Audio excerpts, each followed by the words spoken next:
after weeks of training, Gryffindor versus Slytherin. If Gryffindor won, they would move up into second place in the house championship. Hardly anyone had seen Harry play because Wood had decided that, as their secret weapon, Harry should be kept well secret. It was really lucky that Harry now had Hermione as a friend. He didn't know how he would have gotten through all his homework without her, what with all of the last-minute Quidditch practice Wood was making them do.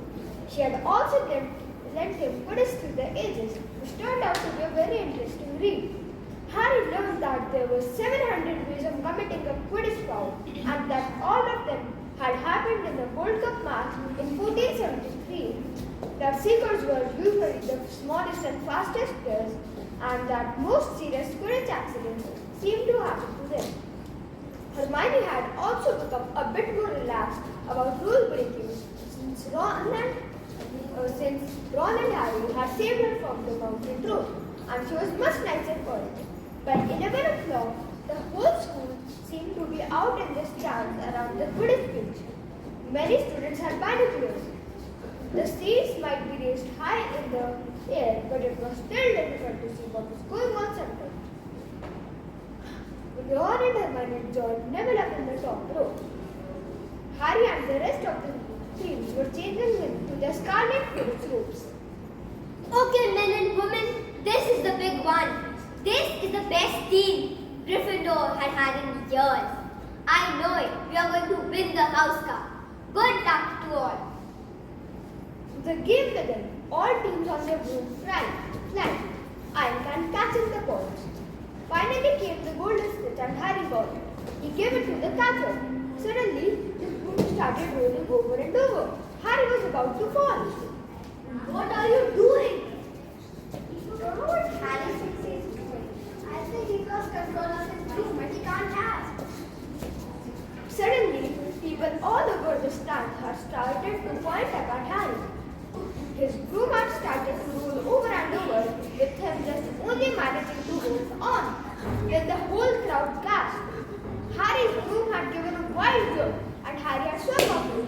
He was now dangling from it, holding on with only one hand. Suddenly, Hermione looked frantically in the crowd.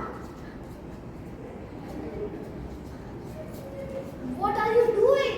I knew it, Snape. Look, Snape is in the middle of the stand supported that. He has his eyes fixed on Harry and he's muttering non-stop under his breath. He's doing something, jinxing the broom. What should we do? Leave it to me.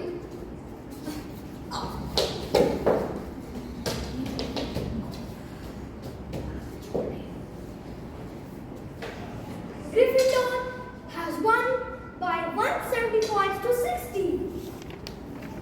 Gryffindor won the match. The next day, at the Great Hall on the table, the three of them were discussing the news at status of something being shifted to Hogwarts from Gringotts.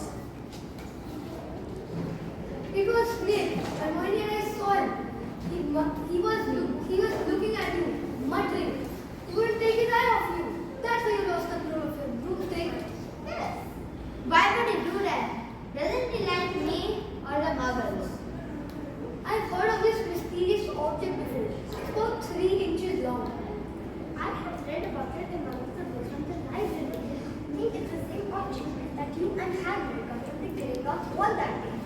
It definitely has something to do with the death of your parents. And you know who? This object is the Sorcerer's Stone. Ancient study of alchemy is concerned with the making of the Sorcerer's Stone, a legendary substance which can transform any metal into pure gold. It also produces the element of life, which will make the drinker immortal.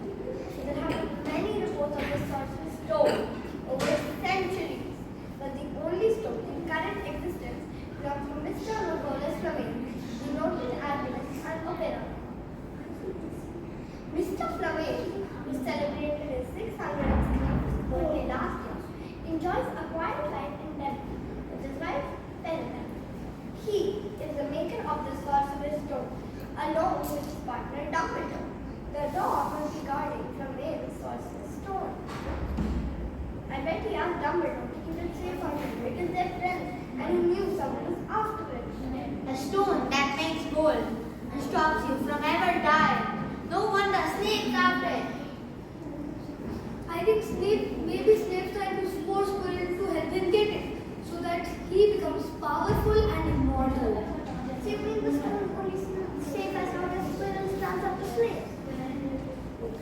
Scene 10 ends. Scene